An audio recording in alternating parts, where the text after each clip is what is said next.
Estoy realmente muy contento, agradecido al Señor por la asistencia que tenemos. Un día sábado como hoy, que es 11 de septiembre del año 2021. Es bueno escucharlo porque siempre que hay una emisión de palabra profética, después viene la contrastación, a ver qué tan acertada estaba la exposición de los temas. Y es realmente notable cuando se comparan los eventos que se anuncian con lo que realmente ocurrió. Así es que estoy feliz, gracias por estar aquí a todos ustedes, gracias al pastor Arnoldo de la última llamada que nos ha recibido aquí en esta casa de Dios y a Alberto González que ha organizado esta serie de conferencias aquí y en otros lugares donde vamos a tener mañana también la exposición de la palabra. Estoy muy agradecido con todos ustedes. Y gracias a Dios porque estamos haciendo la grabación de este tipo de exposiciones y habrá mucha gente que va a tener la oportunidad de ver y de oír la exposición de la palabra del Señor gracias a las tecnologías y a las plataformas de las que disfrutamos hoy. Así que, amigos, con todo el corazón, gracias por estar aquí. Que Dios nos bendiga. Mañana también se van a anunciar la nueva jornada, que está en 2 fases, para completar esta visión acerca del final de los tiempos. Tengo el texto de la palabra de Primera de Crónicas, aquí está 12:32, cuando habla sobre unos personajes muy especiales. Ustedes saben que las tribus de Israel eran un conjunto de familias divididas en 12 segmentos que se llamaban las tribus de Israel y cada una tenía una particularidad. En Primera de Crónicas 12:32, las distintas versiones dicen de los hijos de Isaacar, esta es la tribu específica, de los hijos de Isaacar, expertos en discernir los tiempos, con conocimiento de lo que Israel debía hacer. Sus jefes eran 200 y todos sus parientes estaban bajo sus órdenes. Después hay otras traducciones que te dicen, y de los hijos de Isaacar, 200 príncipes, entendidos en los tiempos y sabios de lo que Israel debía hacer, cuyo dicho seguían todos sus hermanos. Hay distintas traducciones. Dejémoslo ahí. La palabra del Señor. Destacar una cuestión muy importante. La tribu de Isaacar tenían una capacidad, se llama precognición, es una capacidad psíquica de la que disfrutan no toda la gente, pero algunos tienen un elevado nivel de capacidad que no tiene nada de extraño, porque en los viejos tiempos, cuando Dios hizo a Adán y a Eva, tenían capacidades psíquicas muy elevadas, distinto a lo que tienen los seres humanos hoy, con un cerebro tremendamente expandido y capaces de percibir cosas y realidades que el ser humano hoy, en su nivel normal, no es capaz de imitar. Y esta gente de Isaacar es una tribu muy específica. Tienen capacidad de profecía, tienen capacidad de adivinación también, tienen capacidad cognitiva, un alto desarrollo del cerebro, son muy particulares estos 200 príncipes de Isaacar. Y entre el conjunto de todas las tribus, los hijos de Isaacar, eran los encargados de predecir el tiempo, de predecir lo que va a acontecer.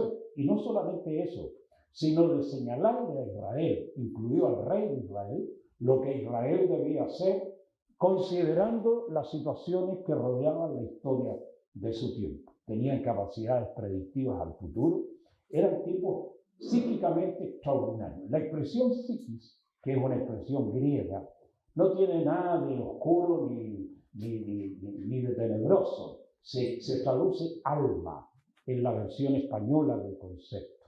Por eso, cuando se habla de psiquis, se habla de alma. Y el alma, el principal componente del alma, que une tanto el espíritu como el cuerpo, es la sangre. La sangre es un factor biológico de primer nivel. La sangre lo es todo. Por eso la iglesia es linaje escogido, es sangre escogida. Y las capacidades psíquicas están naturalmente en el flujo sanguíneo.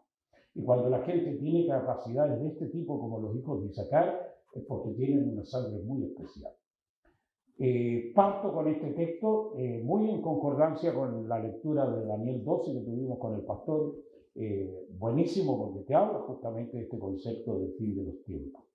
Es tremendamente importante tener gente despiertos en esta realidad de la vida y entender lo que realmente está por pasar o lo que está directamente pasando y exponerlo a la iglesia de hoy es una función prioritaria en el cuerpo de Cristo que es la iglesia.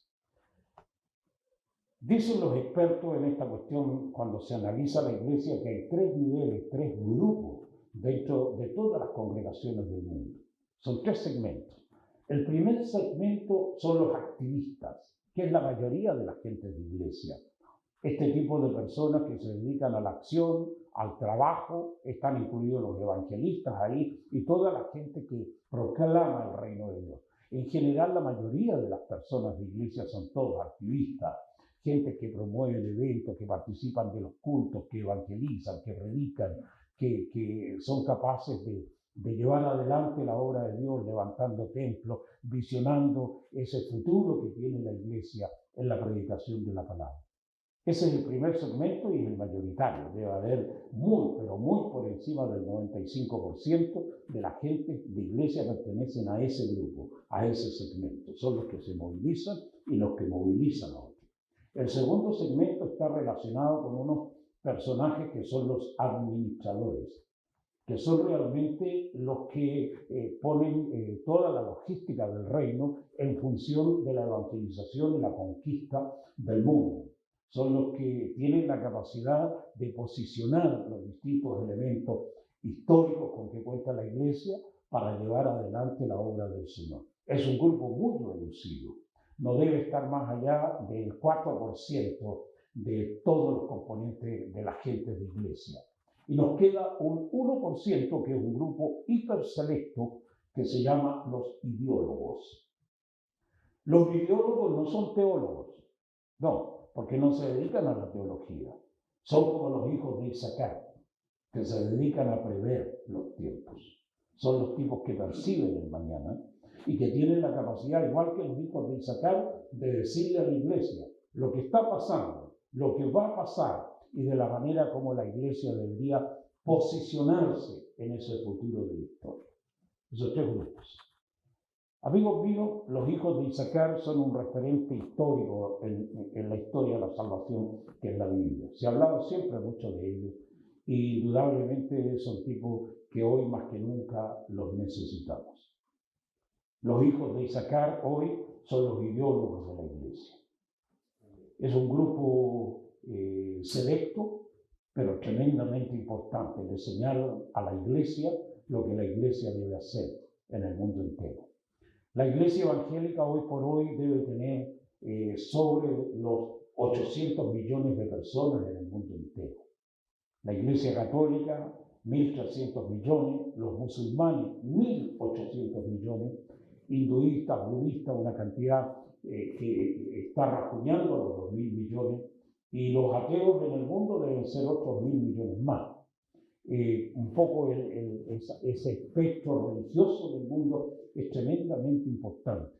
Y pensando en la iglesia chilena, con un teórico 25%, el cuarto de la población, debemos ser fácilmente un cuarto de 25, unos 4 millones de chilenos bien comprometidos, contando a los buenos y a los otros. Yo creo que más o menos andamos en ese grupo.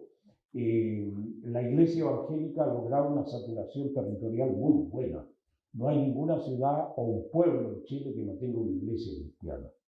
Y eso ha hecho de que una gran parte de la población chilena de alguna manera tenga conocimiento de lo que es Cristo, de lo que es el mensaje y del llamado continuo al cambio, al arrepentimiento de la gente.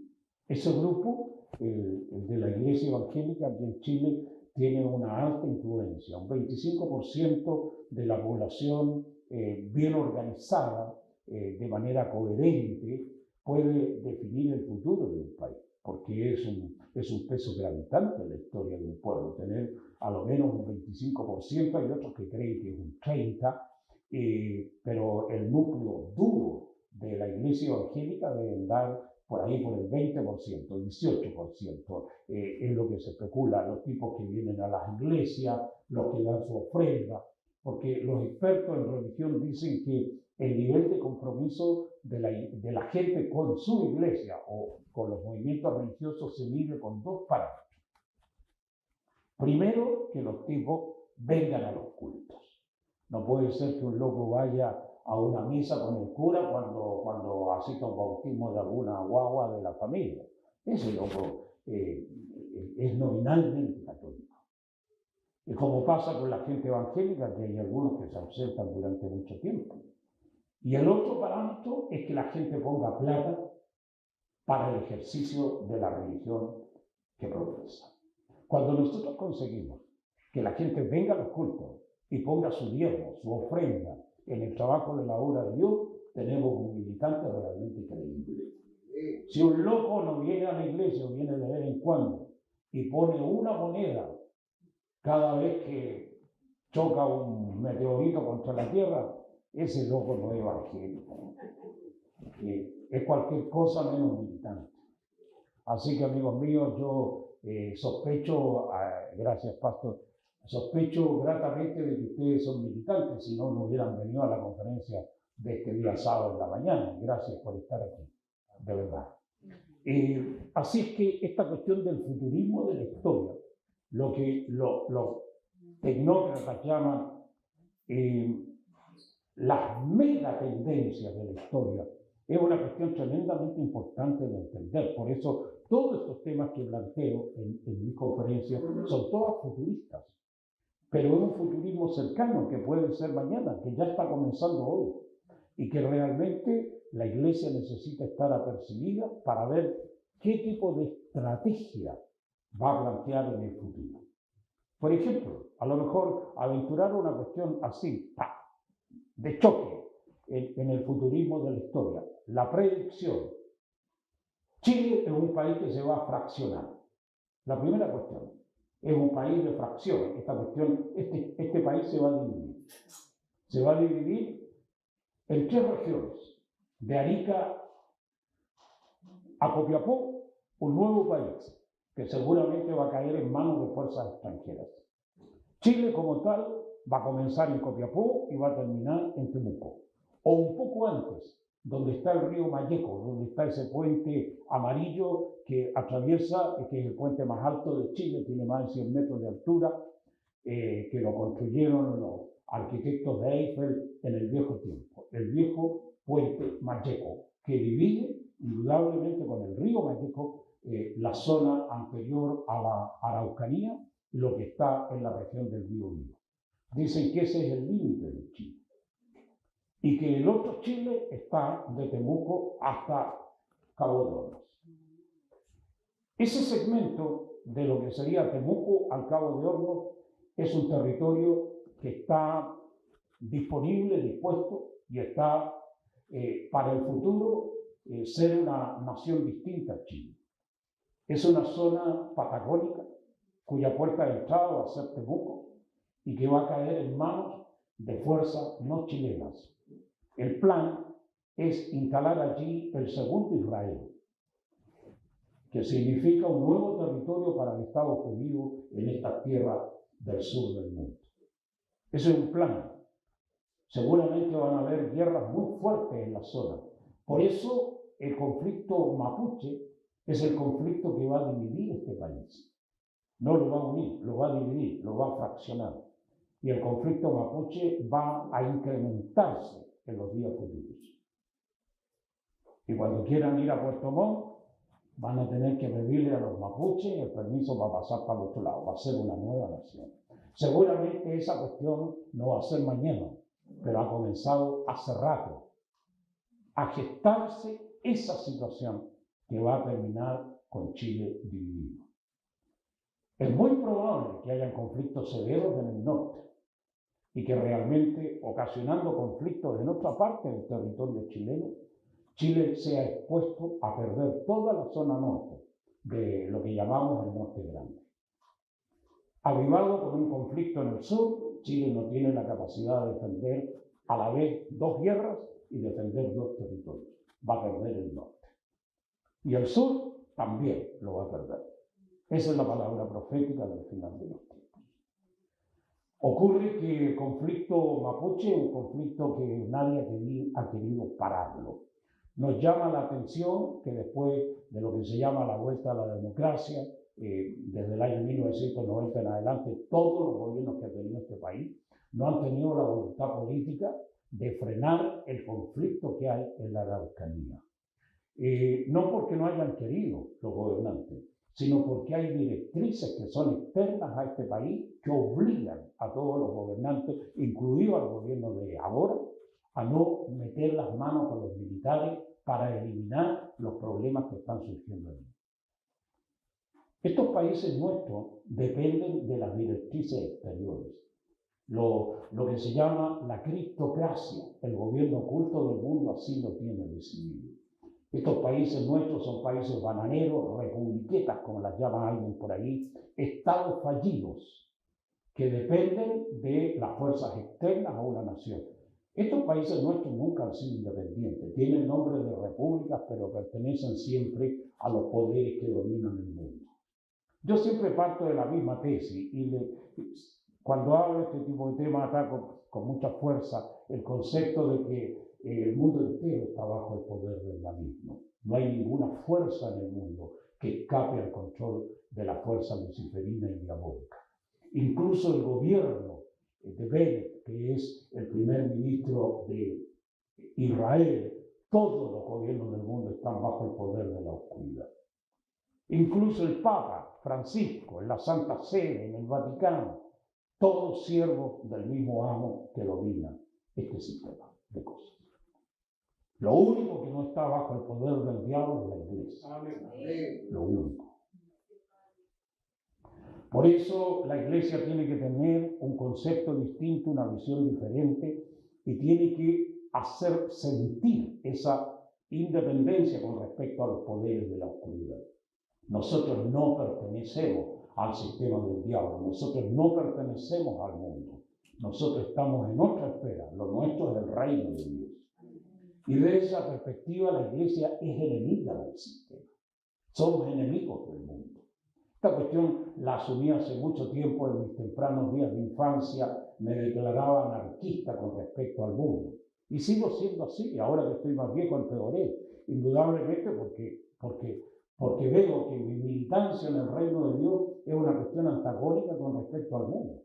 No hay nada en el mundo que me agrade, no hay nada en el mundo que me haga sentir satisfecho, no hay nada en el mundo que me atraiga, no hay nada en el mundo que me ate.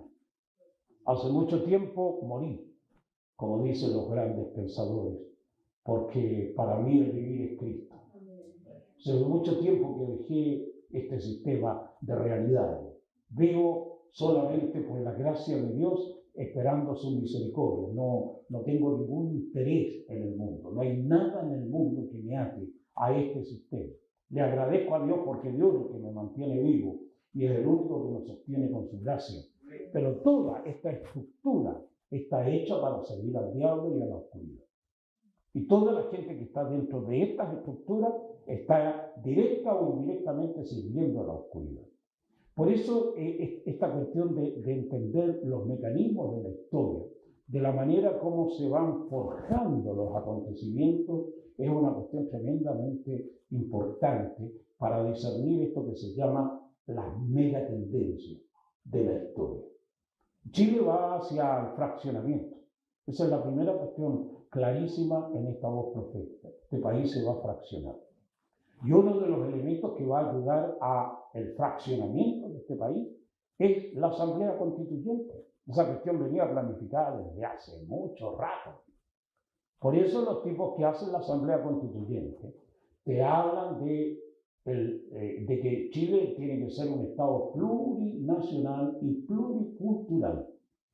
Hay una amenaza severa de que la gente en el norte, los indígenas del norte, entre ellos los aymaras, que fueron hace años, hace mucho tiempo, como los incas, un imperio, y los yaguitas, que están ahí en la zona más cercana a Copiapó, se emancipen en algún momento. Y lo más probable es que la gente de la isla de Pascua también termine siendo un territorio autónomo. Y no solo eso, hay movimientos de autonomía en Chile, en Magallanes, en Punta Arenas, en Puerto Natales, en toda esa zona que tiene que ver con Porvenir, todo eso, pero particularmente Punta Arenas, que es la capital de la 12ª región de este país, es muy independentista. Yo he tenido esta oportunidad de estar con mi esposa y uno de nuestros hijos en Punta Arenas y he estado varias veces predicando ahí. Me llama la atención que tengan una bandera propia. Y en su momento, Boric, que es el candidato presidencial, enarboló la bandera, se la mostró, y cuando hay manifestaciones públicas en Punta Arenas, aparte de la bandera chilena, está la bandera de Punta Arenas, la bandera de Magallanes, que tiene una simbología muy particular, colores amarillos y azules, como el Boca Juniors. Parece curioso eso. Es como un país independiente. Y cuando yo estuve ahí, la gente de Punta Arenas me dijo varias veces, esto no es Chile, esto es Magallanes. Y porque se sienten desprendidos del resto del país, porque no hay conectividad, porque no hay territorio, no hay carreteras que los unan. Se puede viajar en barco, se puede viajar en avión, pero no en auto. Y la carretera que empezó a construir el gobierno militar en la década de los 70, los tipos todavía la tienen a medio construir. Vos te imagináis que se necesitan 600 puentes para unir Chile desde la zona de Puerto Montt hasta Punta Arenas. 600 puentes. Y si estos ingenieros, estos genios que tenemos aquí construyendo puentes, te lo construyen como el puente Caucao, no va a haber nunca carretera austral. Aparte, a la gente que trata de irse para el sur, a la zona de la carretera austral, todo lo desanima. Está hecho el territorio para no ser habitado.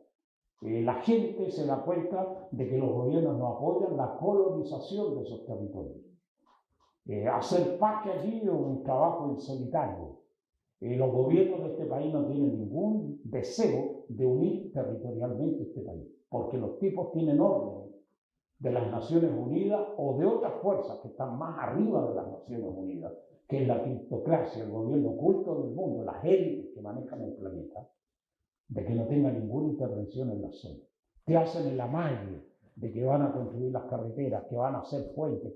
Yo he estado un montón de veces ahí en la zona de Coyhaique, en Aysén, en Puerto Cisne, y ahora tienen ciertos tramos de la carretera incluso asfaltada en esa área, entre Puerto Cisne y la zona de Coyhaique, pero son cuestiones así muy acotadas. No hay una voluntad de unir el territorio, no hay voluntad de llevar gente para allá. Te amenazan con el Chaitén, que explotó y sacó a un montón de negros rajando de ahí y los llevaron a Puerto Montt. Hubo una vez un terremoto muy fuerte en la zona del seno de Aysén, donde está la ciudad de Aysén, y se produjo un terremoto que a la gente la asustó mucho, y en el fondo le dijeron, esta es una zona sísmica, muchachos, traten de no venirse para acá, váyanse más al norte, dejen tranquilo esta zona. Los intentos del Parque Pumalín, con Douglas Tonkin a la cabeza, que compró todo un territorio, que fraccionó Chile en la mitad, son todas cuestiones que la gente debería percibir. Se está dividiendo este país. Yo soy ciudadano de las estrellas, soy galaxiano, no pertenezco a este sistema. Sinceramente, soy menos humano y soy más ángel en este momento. Por eso el mundo no me interesa, y este país tampoco me interesa. Solo que el problema es que vivimos aquí, y de alguna manera tiene que interesarte en el sentido de lo que te puede llegar a pasar viviendo en un territorio determinado. Pero esencialmente no lo veo con ningún futurismo positivo. Este país está degradándose. Y las etnias, donde cada cual enarbola una bandera, va a dividir mucho más este país. Por eso la Iglesia tiene otro discurso. El Señor nos llama a amarnos, nos llama a unirnos, a perseverar juntos a los pies de la palabra. Me impresiona la oración de Cristo en el libro de Juan. Dice: Padre, yo no oro por el mundo, sino por estos que están en el mundo. Esa cuestión semántica del lenguaje que usa Cristo en la oración intercesora es una cuestión impresionante. El Señor ora por la iglesia cuando se asoma a Dios a mirar a este planeta como mira a otros mundos. Indudablemente no está pensando en un país como este, está pensando en la iglesia que vive en este país. Es como cuando tú esperas, después de un largo viaje, a un ser querido de tu familia, a tu hijo o a lo mejor a tu esposa que ha ido durante varios días a visitar a algún familiar que puede ser su madre, y vas al terminal de buses a buscarla o al aeropuerto por un vuelo que ha venido. Cuando sale todo ese choclón humano, como si fuera una cañería de agua que se abre impetuosa, entre las muchas cabezas y entre los muchos rostros que ves, lo que te impresiona, lo que buscas, no son los rostros de la demás gente. Pueden ser más altos, más atractivos, pueden andar mejor vestidos, pueden tener distintas características, pero tú buscas un solo rostro, buscas una sola persona, la persona que tú amas y que esperas. Así es Dios. Está bueno. Está bueno. Saber que la iglesia es elegida, saber que la iglesia es linaje escogido, sacerdocio al servicio del rey, saber que la iglesia está puesta como una cuestión realmente especial a los ojos de Dios. Este país se va a fraccionar. Ahora no tengo la fecha exacta del fraccionamiento, pero indudablemente que la desintegración de este país va a comenzar con la Asamblea Constituyente, esta, la que está ahora. Y que cuando se apruebe, que seguramente la gente de este país va a aprobar las sugerencias de esta Asamblea Constituyente, el país va a estar listo para la partición y para el fraccionamiento.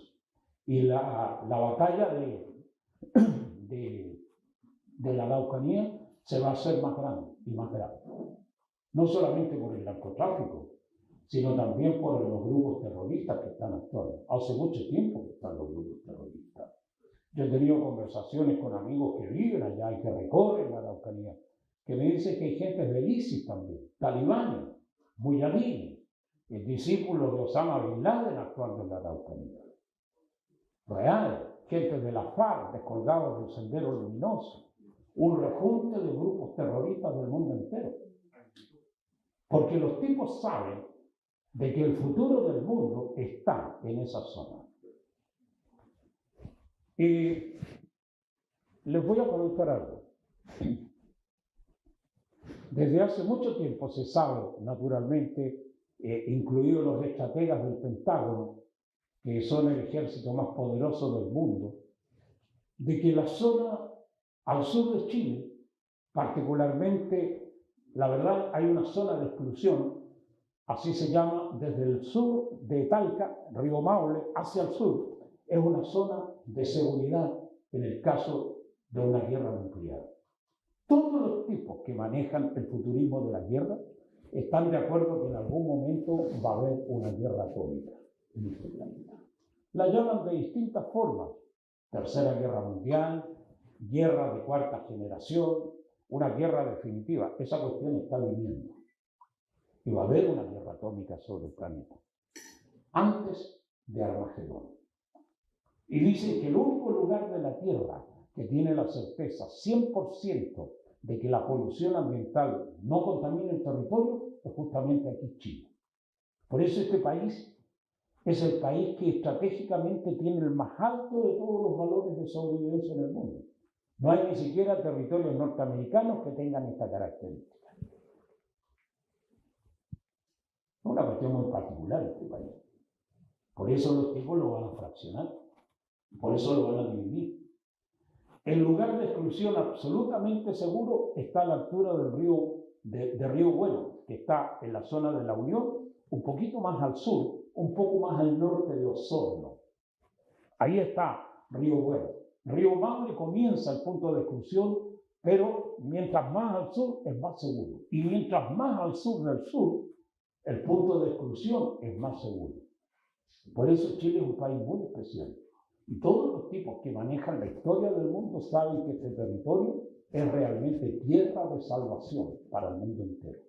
Y por eso los locos lo tienen deshabitado, porque vendrá otra nación, que será el sionismo internacional el que maneje ese territorio. Pero para eso necesitan levantar una guerra que divida el país. Y esa guerra es el pueblo mapuche. Ahora los tipos les han contado mucha historia a los mapuches. Una gran cantidad de historias, no solamente están aquí en Chile, sino que están también en el territorio argentino. Porque el pueblo mapuche es transcordillerano. De los viejos tiempos los tipos atravesaron para el Atlántico y ya dominaban el Pacífico. Hay una cantidad enorme de personas que viven en la zona del lado del Atlántico, en la Patagonia. El conflicto va a ser grave. Argentina también va a ser fraccionado, dividido, por el mismo conflicto. Al final de los tiempos será el Estado judío, el Estado de Israel, el sionismo internacional, el que se va a posicionar en la Patagonia, tanto Argentina como Chile. El lado chileno es un refugio, es un baluarte, la altura de la cordillera de los Andes y lo que significa tener una cordillera por medio. El espacio del valle, que es muy corto, de mucho menos de 80 kilómetros, que está entre la cordillera y el Pacífico, es un lugar de refugio, ideal, extraordinario, de una belleza. No hay ningún otro territorio en el mundo de la belleza que tiene el sur de Chile, en la zona de Aysén y de todo lo que significa ese territorio hasta Punta Arenas. Ningún lugar en el mundo es mejor que ese lugar. Aparte, en ese lugar están las reservas acuíferas más grandes del mundo, en cordillera, con agua pura. El agua de cordillera en esa zona, que es campo de hielo norte y campo de hielo sur, se vende en Europa la botella de aproximadamente unos 700 ml a $5 la botella, que sería 5 por 8, 40, unos 4.000 pesos el pedazo de botella. O sea, te compráis 4 litros de benzina en este momento por el agua que tiene esa botella en el grupo. Es de gourmet, es el agua más pura del mundo. Y así la promocionan los que envasan el agua en estado natural. Y nosotros tomando agua con cloro aquí en Santiago. Es que los gobiernos que tienen estas naciones como Chile, eso es lo que tienen.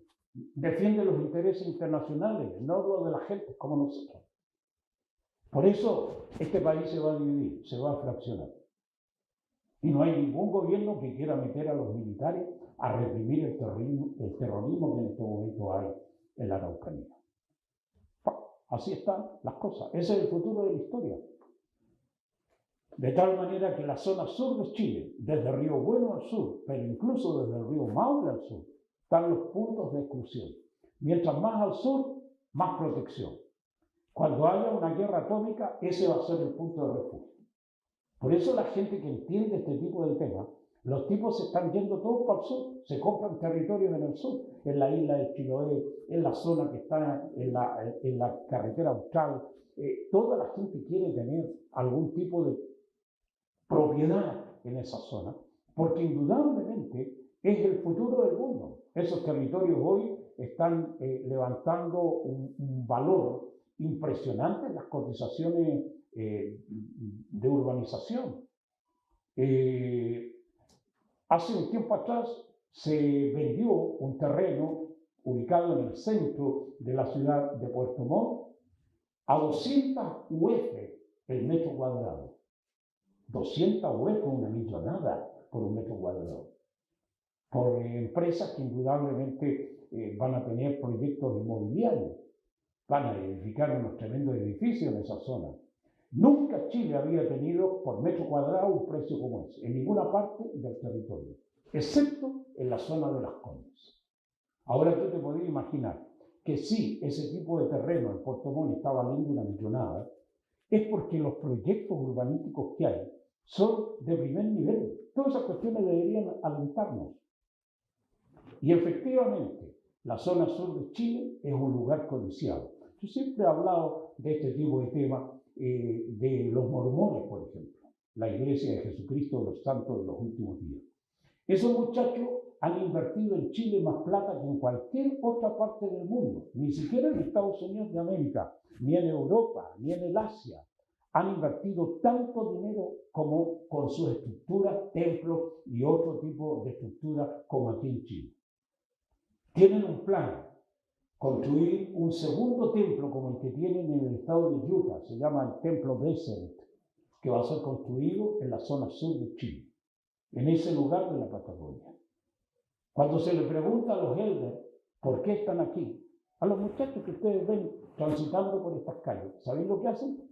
Te abren la Biblia en el Génesis, donde nuestro padre Jacob bendice a las 12 tribus de Israel y dicen, esta es la razón por la que estamos aquí. Y a uno de los hijos de Israel, Jacob le dice, tuyas serán los collados eternos. Y le da una serie de bendiciones. Y entre ellos incluye esa frase, tuyos serán los collados eternos. Y cuando los mormones hacen énfasis en esa frase, dicen, esta es la cordillera de los Andes. Y por eso nosotros estamos aquí. Ahora se ve que esos tipos son más avispados que nosotros, porque si no, tendríamos sucursales de abajo. Pero estamos aquí, pensando que mientras más al norte es mejor, porque la minería te da mucho dinero. Pero no, muchachos, el futuro del mundo está en el sur de Chile. Esa es la visión profética. Este país tiene un alto nivel de importancia estratégica en el futuro. Y por eso todas las naciones del mundo quieren venir aquí. Están enviando gente, como los afganos. Esa cuestión está planificada desde hace mucho tiempo. Y por eso el texto que leyó el pastor en Daniel 12 dice que las gentes correrán de aquí para allá y de allá para acá. Esa cuestión, según algunos teólogos que he escuchado con mucho respeto y con admiración, te dicen que esa cuestión te habla claramente de las migraciones, de que el movimiento de masa en este momento en que estamos, nunca se dio en la historia humana, un movimiento de más gente viajando para allá y para acá, justamente por estas cuestiones migratorias. Como Siria, que sacó como a 4 millones de personas en su territorio y lo metió en Europa y en otros países, hasta aquí en Chile el sirio. Como el movimiento del pueblo de Venezuela, que tiene una cantidad de millones de personas salidas de su territorio a diversos lugares del mundo, y particularmente los países como los nuestros. Ese movimiento masivo, ese movimiento de migrantes es una señal apocalíptica, lo que leímos recién en el libro de Daniel capítulo 12. Entonces, las cuestiones están ahí y la gente se mueve de un lado para otro. La velocidad a la que la gente se desplaza es otro indicio profético de alto nivel. Hasta hace mucho tiempo, año 1750, cuando comienza lo que se llama la revolución industrial, el hombre nunca había inventado una máquina de movimiento autónomo. Lo primero que inventó fue el motor a vapor. Esta cuestión de meterle agua y fuego y que la fuerza del vapor impulsaba una máquina. Entre ellos los ferrocarriles y otro tipo de maquinarias que se diseñaron. Año 1750 comienza la primera revolución industrial. Y la gente se subió al ferrocarril y los tipos andando los inventos del ferrocarril lograron desplazarse a 60 kilómetros por hora y en algunos casos muy excepcionales alcanzaron casi 80 kilómetros por hora arriba de los ferrocarriles. El indicio de la velocidad. Los locos siempre habían corrido arriba de un caballo a 40 por hora como velocidad máxima del ser humano. Después vinieron los inventos de los motores diésel en Alemania, extraordinarios, y después aplicado a la industria, sobre todo la industria automotriz, los movimientos, los motores con movimiento autónomo que diseñaron los alemanes primeramente y después, naturalmente, el Reino Unido, que está lógico en Europa, como todos sabemos.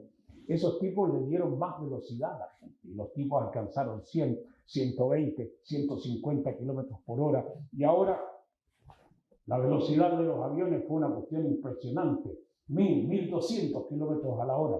Y ni que hablar de las máquinas que conquistan el espacio sideral, que marca un hito en esta cuestión tan extraordinaria de medir la velocidad del ser humano con respecto al progreso, porque mientras más veloz sea el desplazamiento de los humanos, el progreso de la ciencia que influye en el mundo es un determinante del progreso humano.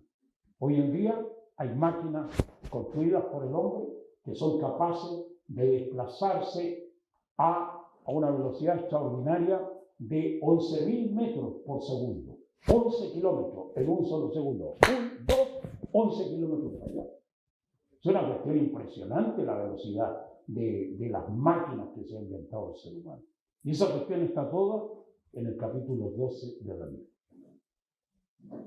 Estamos llegando a un final de los tiempos, amigos míos, tremendamente difícil. Pero me interesa este país. El futuro de Chile lo veo con claridad. Está destinado a ser un país fraccionado. Y la Iglesia tendría que percibirse de esa realidad y fijar de alguna manera estrategias que le permitan a la Iglesia acercarse a una determinación que le permita predecir ese futuro. Una de las cosas que deberían hacer todas las iglesias evangélicas es tener un fuerte posicionamiento del Evangelio en esa zona del mundo. Al sur de Osorno. Irse, plantar iglesias, nuevos pastores, tener sucursales. No quedarse simplemente en Santiago, sino que entender que el signo de los tiempos nos lleva a un territorio que va a tener una altísima importancia en el futuro del mundo. Esa zona de Chile es la única zona en el mundo que va a evitar la polución de la contaminación atómica. Esta cuestión es real. Ahora a veces la gente me pregunta por mis fuentes. Igual que los periodistas, yo también digo, no puedo revelar. ¿Viste que así dicen los locos? Yo tampoco puedo revelar mis fuentes. La información es clasificada. No quiero aparecer aquí diciéndole, estuve orando y Dios me habló, porque esa cuestión de ser presumido nunca anduvo conmigo. Pero sí tengo mucha información. Información clasificada, información que se filtra, información de locos que saben y de otros que adivinan, o de otros que suponen, pero información al fin. Estuve hace un tiempo atrás con mi esposa ofreciendo unas conferencias en Puerto Montt, hace bastante tiempo atrás, debe ser unos 20 años. Y la persona que organizó las reuniones, igual que Alberto que ha organizado estas, una de las reuniones la planificó en un campus universitario de Puerto Montt, de la Universidad de los Lagos. Hicimos la conferencia, vinieron estudiantes, habían profesores interesados en el futuro de la religión. Ese era el tema, del impacto de la religión en el futuro del mundo. Y entre ellos apareció el decano de una de las facultades de la Universidad de los Lagos. Y después, como era amigo de nuestro anfitrión, hubo un almuerzo con él en un hotel de la ciudad y pudimos conversar. Al hombre le pareció interesante las conferencias apocalípticas y me dijo, tengo algo que comentarle, doctor.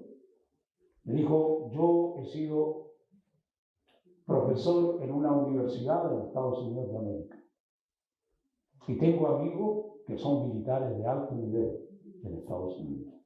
Y ellos me comentaron, me dijo, de que en el futuro de la historia, cuando haya una guerra nuclear sobre este planeta, el único punto geográfico del mundo que escapará de la destrucción de la polución nuclear en la zona que está al sur de Chile. Él es un científico. Y dice que cuando eso le dijeron sus amigos militares americanos, el tipo lo que hizo fue venirse para Chile, a ganar mucho menos plata siendo profesor de una universidad como la Universidad de los Lagos.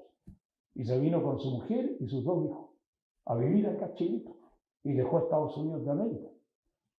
Porque sus amigos, que son especialistas en el Pentágono, le dijeron que este país, el sur de Chile, es el último refugio contra la polución nuclear, contra una guerra nuclear, que va a devastar el mundo. La cuestión es así. Ahora a la gente le puede parecer curioso una guerra de ese nivel. En la Primera Guerra Mundial y en la Segunda Guerra murieron aproximadamente 50 millones de personas, cada una de las dos. Pero una guerra atómica puede significar la destrucción de una gran parte del mundo. Por eso el Apocalipsis tiene dos referencias al Apocalipsis, que te habla de lo que se llama el exterminio masivo de la raza humana. El primer antecedente aparece con los jinetes del Apocalipsis. El último jinete, el cuarto, el que lo monta al caballo amarillo verdoso, el caballo pálido, como lo llaman los americanos. El que lo monta es la muerte y le siguen los infiernos, el Hades, el Seol. A ese jinete se le dio la facultad, se le dio el poder, la autoridad para matar a la cuarta parte de la raza humana que está sobre la tierra. Si esa cuestión se verificara hoy, cuando el número de habitantes de este planeta es de aproximadamente 8.000 millones de personas, significaría que una guerra de ese tipo, que sería una guerra nuclear, mataría a 2.000 millones de personas en este punto. No solo eso aparece en el capítulo 6 de Apocalipsis. En el capítulo 9 de Apocalipsis está el segundo exterminio de la raza humana.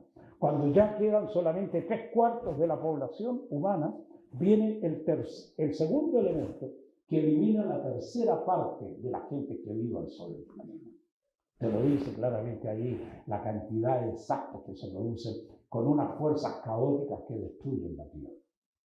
Si sumamos al jinete del Apocalipsis, el cuarto jinete, y capítulo 9 del Apocalipsis, los números te dan la siguiente ecuación. La mitad de la población mundial va a ser exterminada. Eso significa que si eso se diera hoy, aproximadamente 4.000 millones de personas serían exterminadas. Hoy. Esas son las cifras. Yo he visto tipos avispados que sospechan, amigos míos en el sur de Chile, previendo este tipo de cuestiones, construyen búnker, hacen unos agujeros y lo tratan de blindar con distintos tipos de materiales a fin de meter a su familia y tener elementos de sobrevivencia. La gente millonaria tiene asegurados los búnkers. Aquí mismo en Chile existen esos refugios antiatómicos y están en la zona cercana a Santiago y del norte.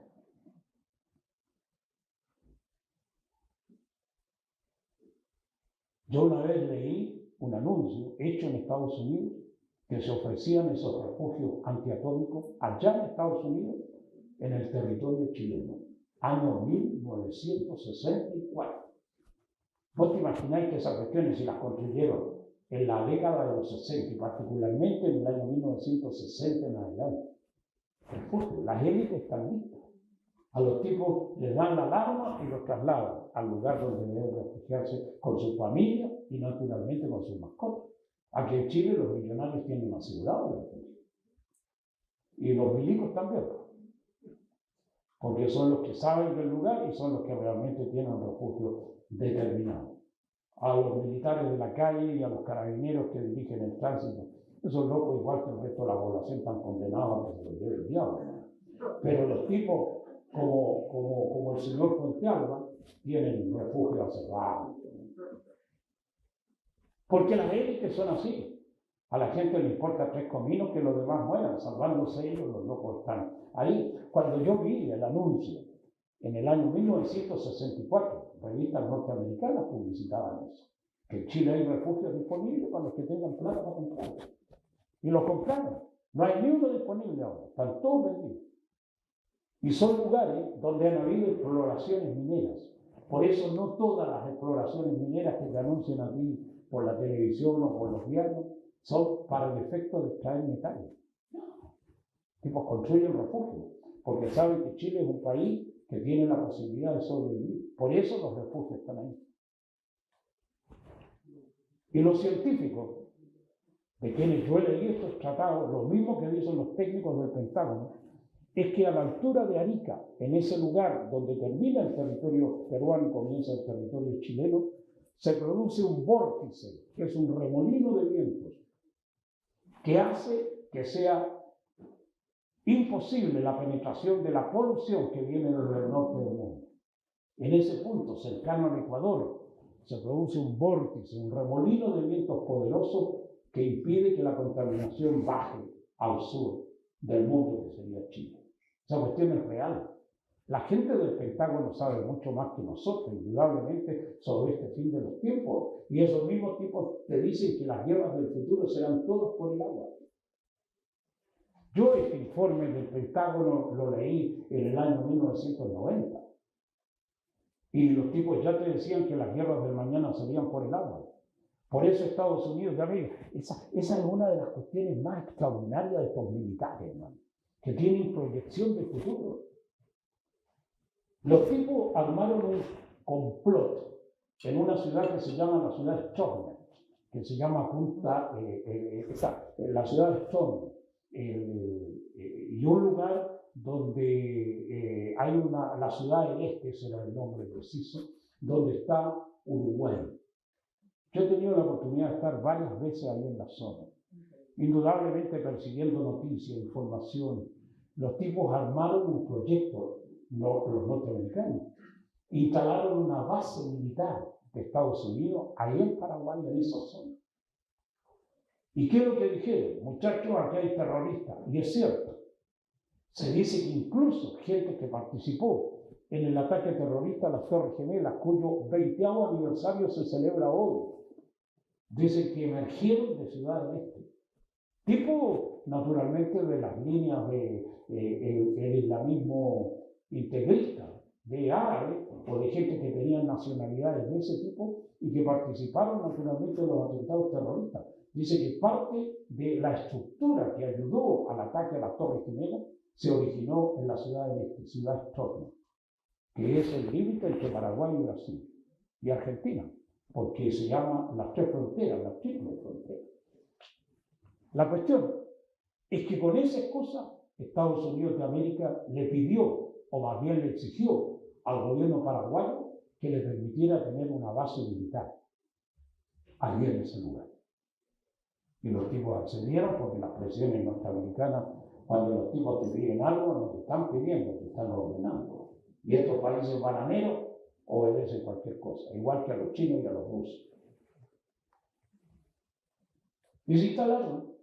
Pero el problema, o sea, la visión principal no era simplemente instalar una base militar para prever los delitos de terrorismo, sino porque en ese lugar está el acuífero más grande del mundo, el acuífero de la zona de Iguazú. Ahí está. Porque los tipos saben que en el futuro el mundo va a depender del agua más que de cualquier tipo de combustible. Y por eso están allí. Ahora los americanos, como se dan el lujo de ser una potencia, aunque está en decadencia, el gigante, está muriendo Estados Unidos de América. Seguramente la agonía va a ser larga, no se va a morir mañana, pero los tipos comenzaron su declinación y es irreversible el derrumbe del imperio militar. Curiosamente, aquí en Chile también tienen una base militar de Chile. Deberían verla. No queda lejos de acá, 100 kilómetros. Concón.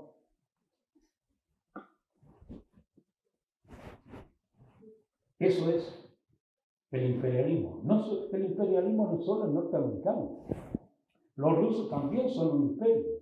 Los tipos como Alemania también son imperios. También lo es el Reino Unido, Inglaterra, son imperios. Como son los chinos.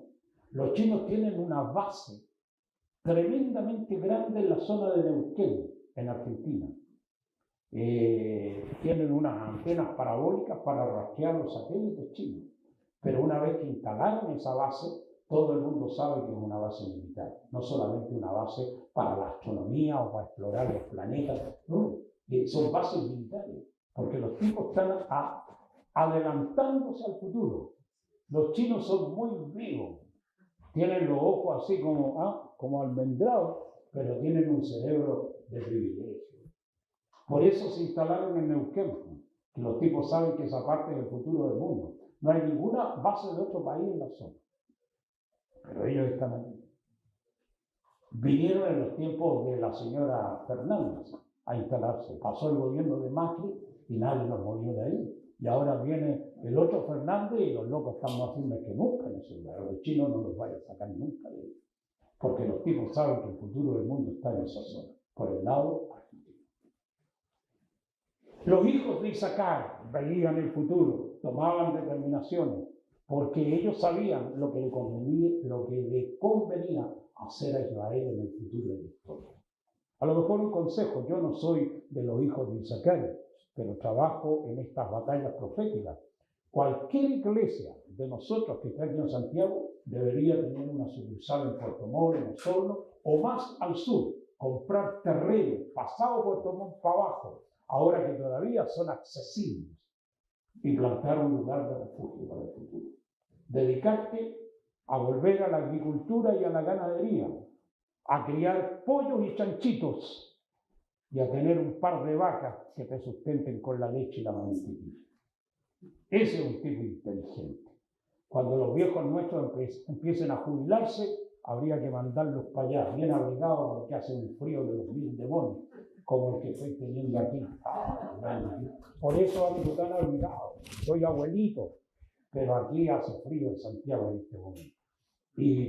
Y enviarlos, planificar el mañana, planificar el futuro, comprarse terreno en la isla de Chiloé, que es mucho más seguro que el resto del continente. Eso es futurismo. Edificar lugares de culto, predicar la palabra, hacer que esos locos se conviertan a Cristo, para que la iglesia de Cristo en esa zona de refugio sea una potencia religiosa, una potencia al servicio de Dios. Eso es planificar el mañana. Las iglesias deberían hacerlo. ¿Viste? Nadie dice amén. No, dicen el viejo está más loco que una cabeza.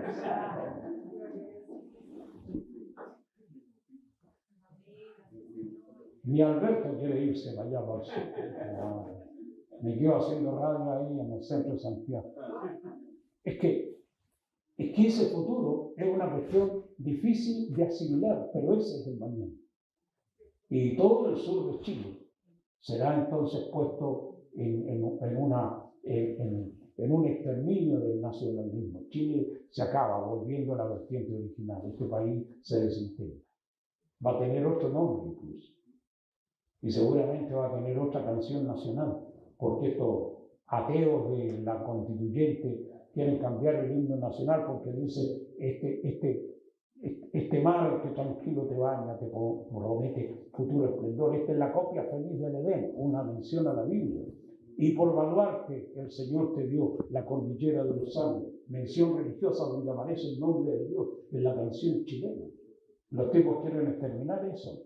Quieren eliminar el juramento de las autoridades con la mano en la Biblia, como hace Estados Unidos de América y otras naciones. Todo lo quieren eliminar. Cualquier cosa que hable de Dios en la Constitución quieren eliminarla y tirarla atrás. Quieren eliminar la libertad de culto a los curas y a los evangélicos.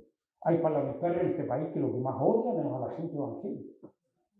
Por eso son nuestros enemigos. Los locos nunca serán nuestros enemigos. Les declaramos la guerra en el nombre de Dios y serán destruidos. Amén. Ninguno de ellos va a permanecer. Amén. Se les va a cortar la vida, les van a llegar plagas y enfermedades que los van a exterminar. Los locos van a quedar estériles, no van a tener hijos, no se van a reproducir, porque no les quedará ni raíz ni rama a los enemigos de la iglesia de Cristo. Esta es una batalla a muerte. Alguien va a morir, o ellos o nosotros. Pero solo sobrevivirá a quien Dios proteja. Amén. Si la guerra tiene que entrar en esta tesis, la iglesia, de militante creyente, ¿viste?, a discípulo guerrero, tipos que luchan en las grandes ligas de los mundos espirituales. Porque estos países como Chile son dominados por fuerzas oscuras, por demonios. Claro, si este país está entregado en las manos de la Virgen del Carmen, desde los milicos hasta ahora, ¿cómo creéis que le va con un demonio así a un país como este? Como está. Los curas tienen la culpa también, son un farsante porquería. Tipos que engañaron a esta nación como han engañado al mundo, haciendo que la gente adore demonios, fuerzas ancestrales de la oscuridad. Por eso nuestro mensaje es completamente antagónico a la Virgen del Carmen. Chile para Cristo, no para ningún tipo de ideología que tenga que ver con esas fuerzas oscuras. Claro, y la gente adora, como dijo Jesús, ustedes adoran lo que no saben. Estos otros están igual, están en la ignorancia, en la luz que tienen. Pero Cristo es el sol de justicia y es la luz del mundo. Por eso la iglesia tiene que luchar en esta batalla fuerte de la fe en contra de los poderes, en primer lugar, que dominan el mundo. Porque mientras esas potencias no suelten un país como este país siempre va a ser un país de esclavos y vamos a tener las mismas cosas que hemos visto durante estos 200 años. Pero cuando esas fuerzas oscuras son desplazadas y derrotadas, entonces el país comienza a tener nuevos rumbos. Sinceramente, Chile no tiene un buen futuro, a menos que la Iglesia evangélica insista en la evangelización de conquistar a las gentes de este país, pero por millones, para que sirvan a Cristo. Y no solo eso, sino que la Iglesia debe acentuar su mensaje en un alto mensaje de nivel de exigencia. No podéis ser muy permisivo en la prédica, tenéis que ser un loco exigente. Cada pastor debe apretar fuerte. Apretar y soltar hasta un momento en que los tipos sean discípulos, no creyentes. Estamos llenos de creyentes, pero los tipos son de plástico. Los locos se rompen en colchón, ¡pum! Como los autos chinos, ¿viste? Un choque y los locos se desintegran, salen todas las piezas volando.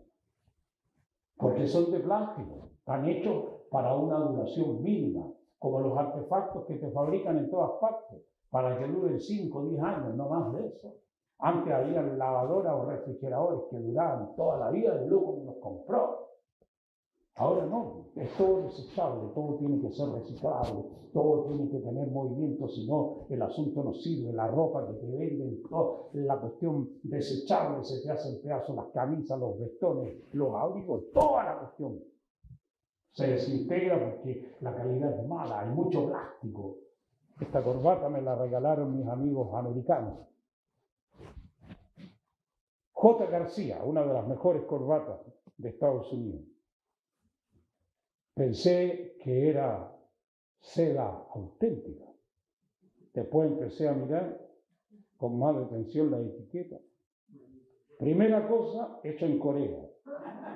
Segunda cosa que me llamó la atención es que es de plástico. Aquí sale el nombre, el componente. De seda nada, no vio un gusano ni a un kilómetro. Era antes una botella de Coca-Cola que la hicieron en filamento y apareció esta corbata ridícula que usa así. Así es la vida, todo plástico, látex, hasta el amor. Todo es plástico. Y los cristianos que estamos produciendo hoy, los tipos se parecen mucho a los polímeros, PVC puro, los más resistentes. Los otros, plástico bruto. Y esos locos aguantan lo que aguanta el plástico. 3 años, 4 años, 5, los mejores. No, muchachos, estamos aquí para llevar gente al cielo. Estamos aquí para llevar personas a la eternidad. Estamos aquí para volver a la casa del Padre. Amén. Por eso el nivel de exigencia debe ser fuerte. Amigos míos, tenemos casi la hora de tema, pero quiero solamente comentarles que lo que más necesitamos entre todos estos grupos que manejan la iglesia son los ideólogos, el futuro de la historia. ¿En qué irá a terminar esto? ¿Para dónde marcha el mundo? Porque toda la gente sospecha de que hay algo que empuja la historia. La gente nace contra su voluntad, vive contra su voluntad y muere contra su voluntad. Y toda la vida el ser humano siente que algo lo empuja, hay una fuerza causal que lo impele para ir para adelante. Es como dicen los filósofos, el hombre nada hace, todo le sucede. La gente, es como dice por ahí, uno propone y Dios dispone. Pero en la vida de la iglesia la cuestión no funciona así. Es la iglesia la que hace su propio destino, es la iglesia la arquitecta de su mañana. Porque el tipo tiene la información y el conocimiento de lo que necesita para mañana. Tiene la previsión. ¿Por qué? Porque están los atalayas. Hay un texto en el libro del profeta Isaías que te lo llevo en el alma. Profecía sobre Dumá. Alguien grita desde Seir, que son los grandes montes de Israel. Centinela, ¿qué hora es en este momento de la noche? Centinela, ¿cuánto falta para que amanezca? El centinela, dos cosas. El tipo en plena noche tiene que saber qué hora es en ese momento de la noche. Vos te podés imaginar, 2800 años para atrás nadie tenía reloj Omega como el que está trayendo vos, ni tampoco habían celulares con la hora actual. ¿Cómo se la arreglaba el centinela para saber la hora de la noche? Tipo despierto. Primera cosa, estar despierto. Porque si el loco aturdido duerme, cuando despierta no va a tener la más remota idea para calcular la hora en que despertó. Por eso los centinelas son absolutamente necesarios en la iglesia, hermano, los ideólogos. La segunda pregunta, centinela, ¿cuánto falta para que amanezca? Eso es la iglesia, esos son los tipos que necesitan nuestras congregaciones, que sepan qué hora es en el momento de la noche oscura donde no se ven ni las manos. Pero los hombres y mujeres de Dios tienen que saber qué hora es la que están viviendo. Y también el centinela tiene que saber cuándo viene el día, cuándo comienza la alba gloriosa y bendita del nuevo amanecer, cuándo viene Cristo. El Señor viene. Siempre le he dicho al Señor, sería bueno saber cuándo usted se aparece por aquí. Lo que descubro, que la primera condición que Dios requiere de un hombre a quien le comparta semejante secreto, es que el lobo no le cuente a nadie, ni siquiera a su mujer, ese secreto. La gente pregunta, ¿y de qué vale un secreto si no lo podéis compartir? Es que así son los secretos de Dios. Es exclusivamente para el loco que lo recibe. Como la piedrecita blanca del Apocalipsis, que cada uno recibirá una piedrecita distinta, con el nombre nuevo de Dios, con el nombre nuevo de la ciudad de Dios y con el nombre nuevo del que recibe la piedra. Secreto, intransferible. Así es Dios. Amigos míos, estoy contentísimo de poder compartir con ustedes esta palabra. Con toda certeza habrá gente que verán estos videos y que indudablemente traerán sobre sus corazones la esperanza que hay solamente en Dios. Hacemos un alto, le agradecemos a Dios y volvemos en unos minutos más.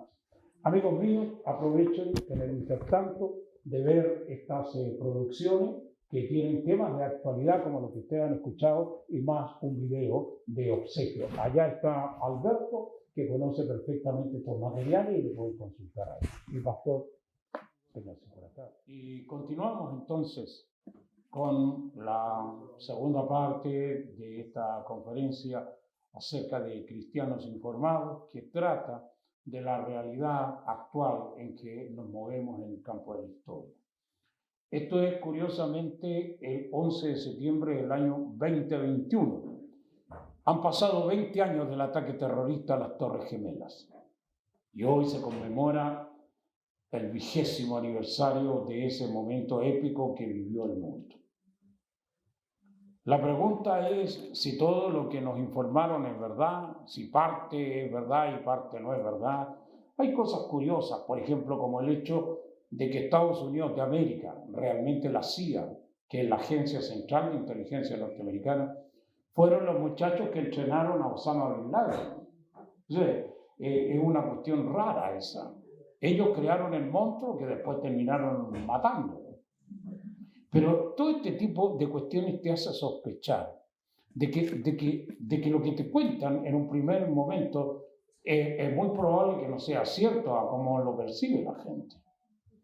En Afganistán hubo una guerra entre el año 1980 y el 89, cuando colapsó la Unión Soviética, de una guerra interna en que se metió Rusia contra los muyahidines, que eran justamente del grupo de Osama Bin Laden.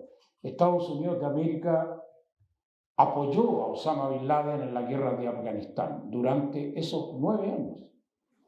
Lo equipó, vos te podés imaginar, Estados Unidos metió en una guerra, los tipos le pusieron un montón de armamento de última generación a los muyahidines, que es una especie de talibanes, pero de otras familias. Y Y los muchachos combatieron duramente allí, y de tal manera que Rusia perdió la guerra en Afganistán.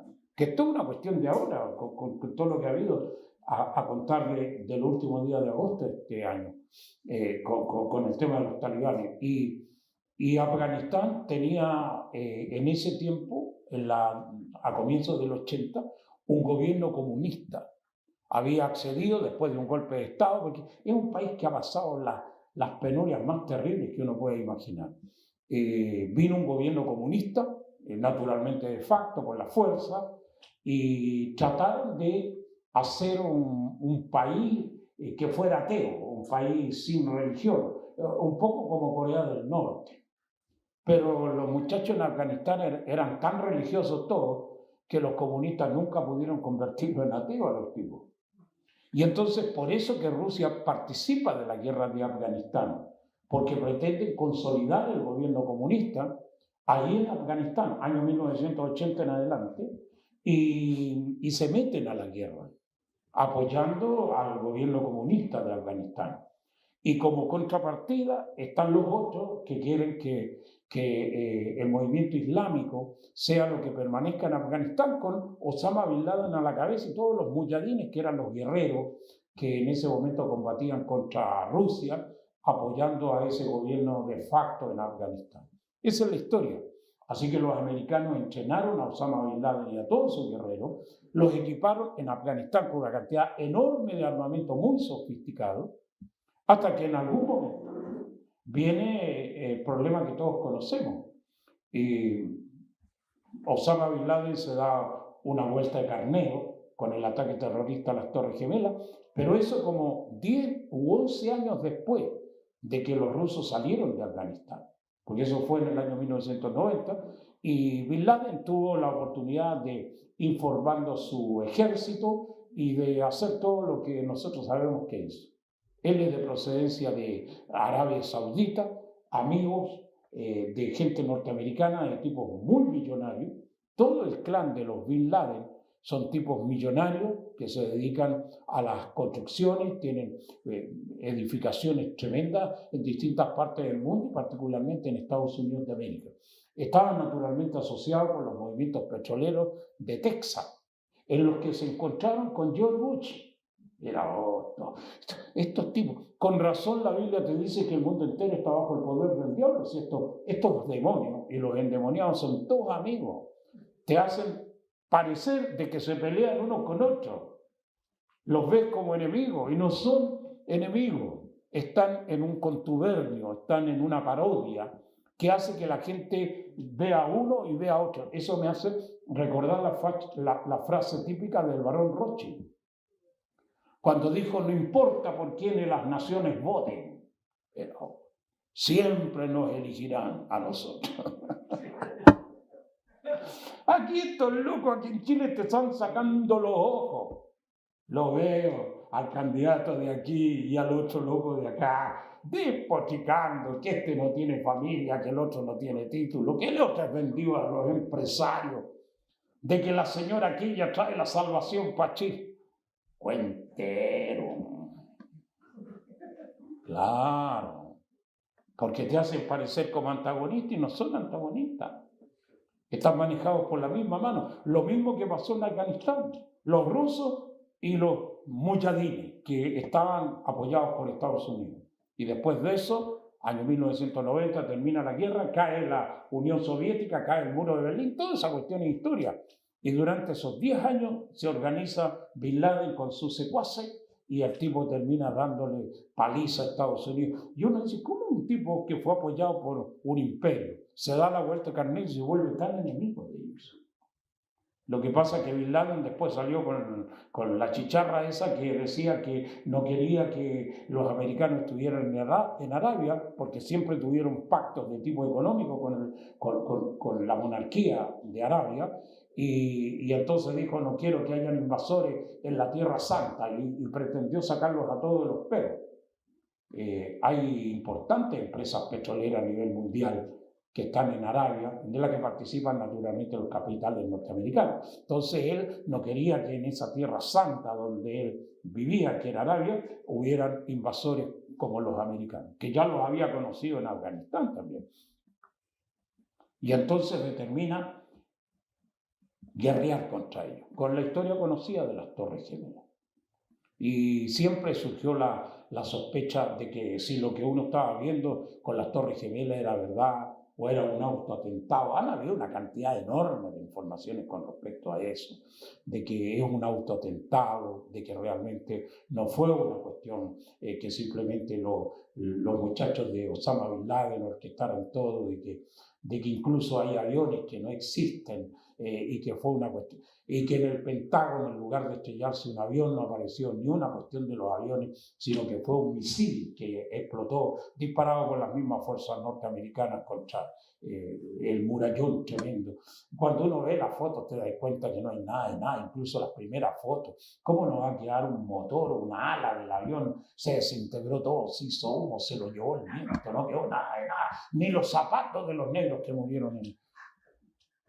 Yo he tenido la oportunidad, y no quiero que suene a fanfarrón, pero conocí las Torres Gemelas en Nueva York hace un montón de años antes que se echaran abajo, y vi después el lugar donde estaban las Torres Gemelas. He estado muchas veces en Estados Unidos de América predicando la palabra, y particularmente en Nueva York. Y hemos tenido, junto con mi esposa, la oportunidad de estar recorriendo el edificio del Pentágono, toda la zona donde fue el impacto. Es un misil, no hay rastro, la fotografía es cantidad. Y uno dice, Dios mío, ¿cómo es posible que esas cuestiones hayan pasado? He tenido la oportunidad de ser testigo de esa historia, que realmente me recuerda a cuestiones emblemáticas de la historia humana. Y sinceramente te das cuenta de que estos tipos te cuentan lo que se les ocurre contarte. Mucho falso, cuestiones como la que hizo Hitler, que mandó quemar al parlamento este grupo de los legisladores de Alemania en el año 1930 o 33, y después le echó la culpa a otros tipos y los persiguió. Qué terrible. Lo que hizo Nerón. ¿Viste la escena típica tocando el arpa, inventando alguna canción rockera? El tipo incendia Roma y después culpa a los cristianos. Esa cuestión siempre se ha hecho. La excusa ideal fue el atentado terrorista a las Torres Gemelas, y salen los gringos persiguiendo a Osama Bin Laden y van hasta Afganistán porque los talibanes en ese tiempo, que eran sus amigos, se hicieron amigos, lo escondieron en las cuevas de Tora Tora. Y una cuestión impresionante. Y de ahí, en octubre, ya estaban los militares en Afganistán. Ahora yo he leído historia, indudablemente, si me paso la vida leyendo historia, para contársela a personas como ustedes que les interesan la historia. Y por eso soy un investigador. Dicen que la verdadera... invadieron Irak también con Hussein y toda esa gente a la cabeza. Dicen que la verdadera razón por la que los norteamericanos invadieron Afganistán no es Osama Bin Laden. La cuestión te hace parar las antenas enseguida. ¿Y cuál es la razón? Y ahí viene la conspiración, viene la historia, esta cuestión que te hace investigar. Dicen que cerca de Kabul, que ustedes saben es la capital de Afganistán, los satélites norteamericanos habían descubierto algo extraordinario. En las cuevas de la cercanía de los montes de Kabul había enterrado un Vimana, el nombre Vimana, que es un vehículo aéreo que tiene más de 5.000 años de historia. Estaba enterrado, sepultado, oculto más que enterrado, en una caverna de las zonas cercanas a Kabul. Cuando los satélites descubren la cavidad y el objeto que está dentro, entonces el ejército norteamericano, siempre deseoso de alcanzar tecnologías no conocidas para replicarla, se llama ingeniería invertida eso. Te desarman una cosa y ven de qué está hecha, imitan las piezas y te lo vuelven a armar para que la cuestión ande. Bueno, algo de eso descubrieron en las montañas de Kabul.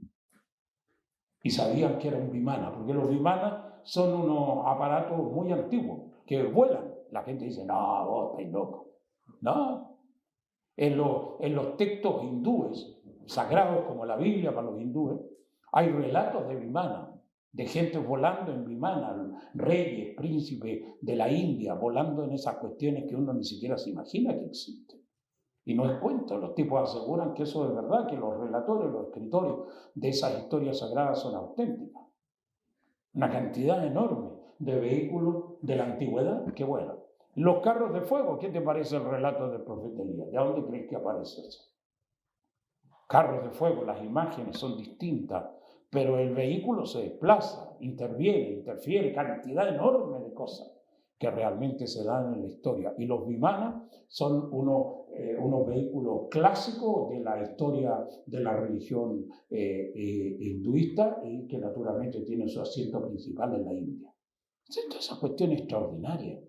Y descubrieron el vimana y fueron y lo sacaron. Ahora, hay una historia que es impresionante, esa cuestión. En el año 2008 fue cuando se hizo el descubrimiento. Y entre septiembre y diciembre de ese año fueron invitados al lugar donde estaba el vimana, protegido como un campo de fuerza.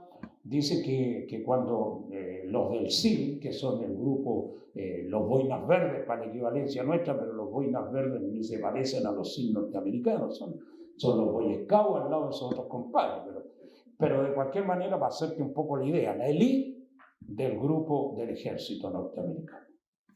Y entraron a la caverna y procuraron desactivar de alguna manera el campo de fuerza. Dice que mató a unos cuantos el campo de fuerza, porque en cuanto entraron al área protegida, ¡pum!, los tipos muertos, calcinados.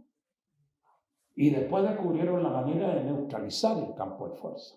Y fue allí, porque esta cuestión es histórica. El ejército norteamericano invitó en primer lugar al presidente de Estados Unidos de América, que en ese momento era Barack Obama, a mirar el vimana, allá en Kabul, en Afganistán. Y después, a los días siguientes, aparece Angela Merkel visitando Kabul con el cuento de que va a animar a las tropas, porque efectivamente tenían gente, si era un ejército multinacional. Y después va Tony Blair. Mira todas las cosas que me acuerdo. Tony Blair va y ve el vimana, que eso es lo que te dicen los tipos que hablan de esta cuestión. Y los rusos también fueron invitados excepcionales porque querían que lo vieran autoridades militares de distintas partes del mundo, gentes importantes que manejan las naciones. El presidente francés, que estaba en ese momento de turno, el señor Sarkozy, y toda esa gente poderosa, mirando el vimana, lo fueron a ver antes que lo extrajeran del lugar para trasladarlo a Estados Unidos de América a una de las bases secretas que tiene el ejército norteamericano. Los especialistas y científicos del Pentágono sacaron toda la estructura y la llevaron de vuelta a Estados Unidos de América. Y los tipos han hecho ingeniería inversa y han desarmado el vimana y han reconstruido en base a la tecnología. Pues te podéis imaginar una cuestión ancestral. Construyeron otros dispositivos para volar. Esa es la historia del vimana. Es la verdadera razón por la que los norteamericanos armaron todo el teatro de perseguir a Bin Laden y después de eso matarlo. Lo mataron no solamente en venganza de las Torres Gemelas, sino para que el tipo nunca tuviera la oportunidad de contar la verdadera razón por la que lo persiguieron. A esta altura, con las mascarillas que tienen, no veo mucho qué cara están poniendo, pero la cuestión, la historia que queda atragantada aquí en el pescuezo, ¿viste? No te lo podéis tragar, porque decir, no puede ser que nos hayan contado cuentos chinos y nunca nos dijeron la verdad, y armaron toda una guerra. ¿Cuánto vale un invento de ese tipo que es capaz de volar a miles de kilómetros por hora, desplazarse con combustibles que no son petróleo? ¿Cuánto vale una ingeniería de ese tipo en manos de un ejército que quiere dominar el mundo? Vale no solo las 3.000 vidas que se perdieron en las Torres Gemelas, ni vale simplemente los miles de vidas de soldados norteamericanos que perecieron en Afganistán, ni los 400.000 afganos que murieron en los campos de batalla. Vale mucho más que eso. Ese es el que maneja el mundo. El diablo vino a hurtar, a matar y a destruir. Que es lo mismo que pasó en Roswell, con el famoso UFO que cayó en esos lugares de Estados Unidos de América, y después se hace la retroingeniería, la ingeniería invertida, para producir armamentos que sirvan para dominar el mundo. Esos tipos siempre han estado así. Imagínate que algún día pretendieran capturar un carro de fuego como el del profeta Elías. Lo desarman, se hacen otro, inventan otra cuestión. Esos locos pagarían la mitad del mundo para tener un carro de esos. Qué bueno. Yo, como estoy metido en este tema de la guerra, me encantan estas historias. Y me encanta, por ejemplo, el texto del profeta Isaías, que dicen: vienen de lejana tierra, del extremo de los cielos, Jehová y los ejércitos de su ira, para destruir a los que destruyen toda la tierra. Invasión, qué bueno. Todos los días ora el Padre Nuestro: Señor, que venga tu reino. El reino de Dios. No, los locos creen que se van a tomar un café como el que se tomaron ustedes en la mañana cuando venga Cristo. No, no va a quedar nadie parado, ni el loro va a quedar. Lean capítulo 4 de Malaquías: no les dejará ni raíz ni rama, serán destruidos, eliminados, arderán como estopa, serán polvo bajo la sandalia de vuestros pies. Me gusta Cristo, Señor, ven a los pedazos todos estos desgraciados, elimínalos, extermínalos, no les dejen ni hijos, ni nietos, ni ninguna cuestión. Señor, trae tu justicia y tu imperio. Amén. Los tipos que critican la Biblia dicen que el libro de Josué es el más sanguinario de todos que hay en la Biblia. Y es cierto, vos lo apretáis el libro y chorrea sangre.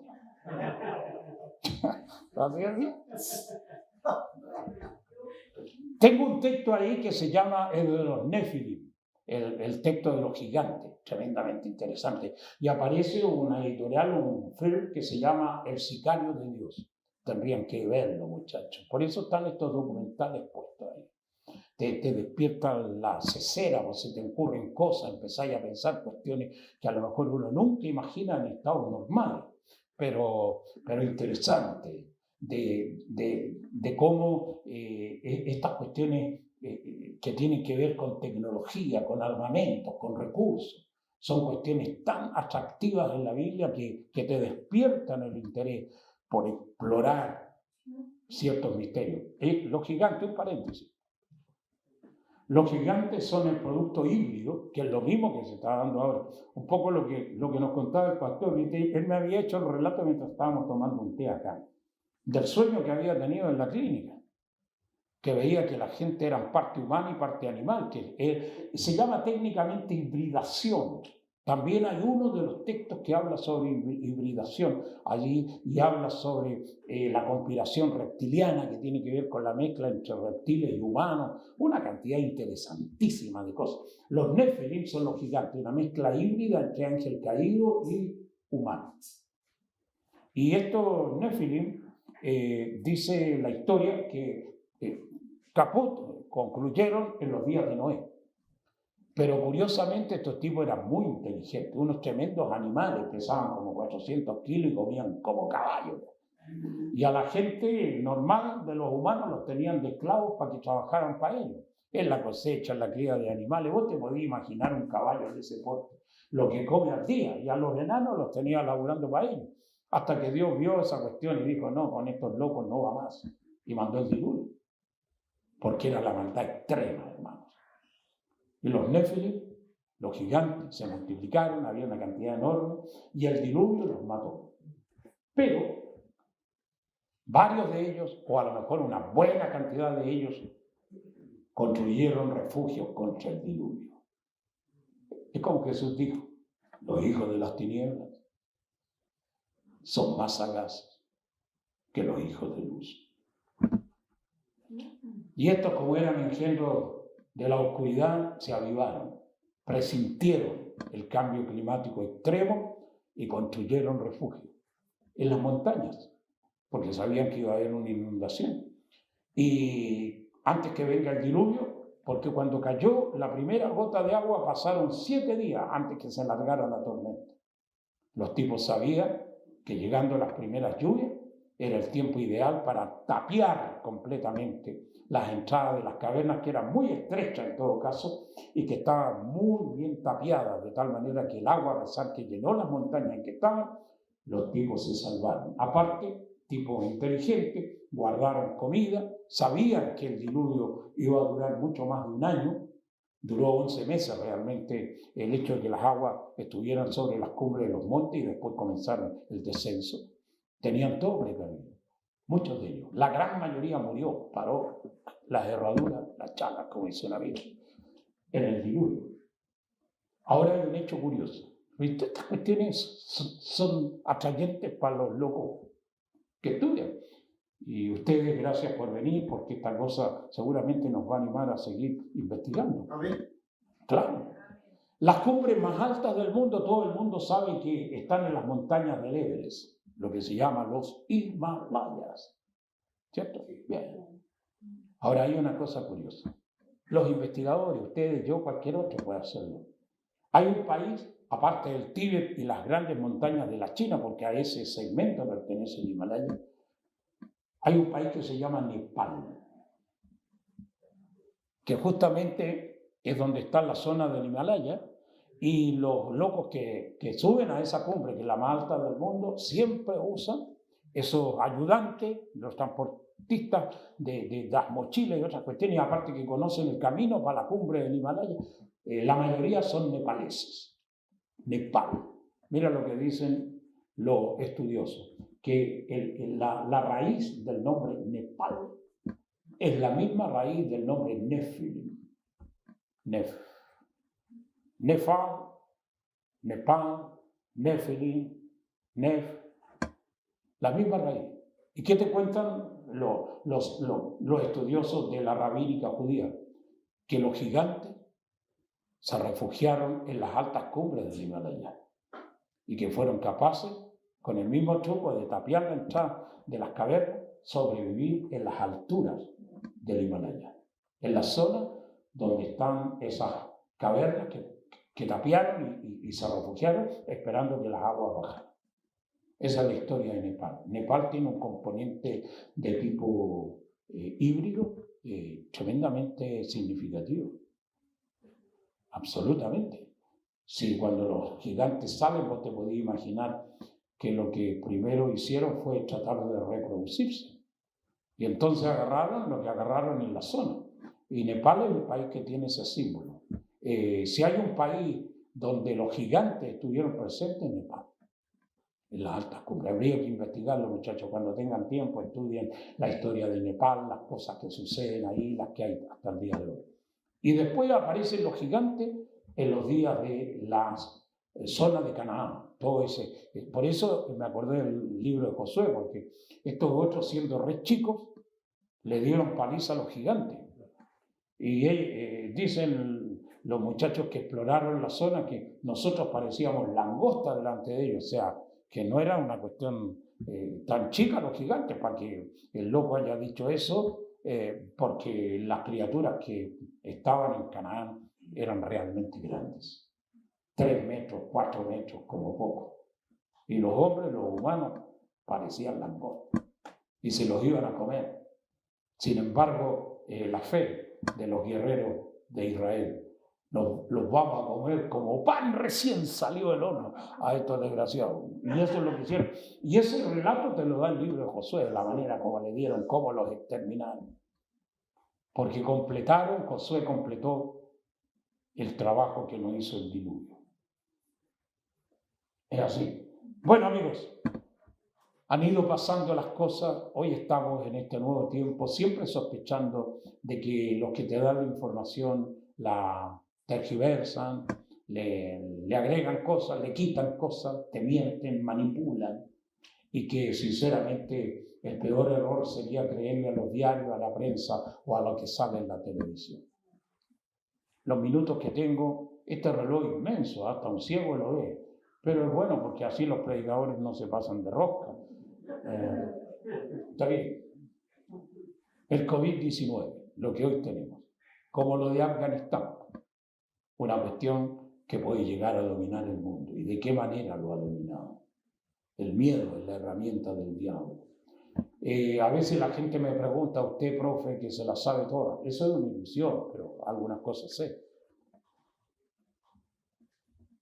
¿Qué come el diablo? Era de escuela dominical, que los chicos la pregunté.